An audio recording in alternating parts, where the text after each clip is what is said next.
But when Thomas arrived at the docks, he was worried.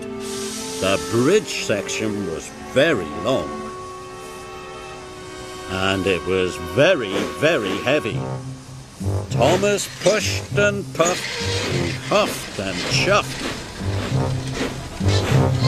At last, his heavy load started to move.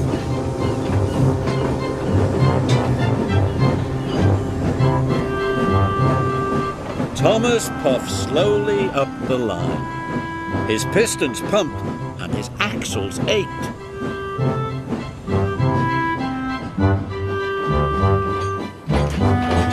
His load was very long and very heavy.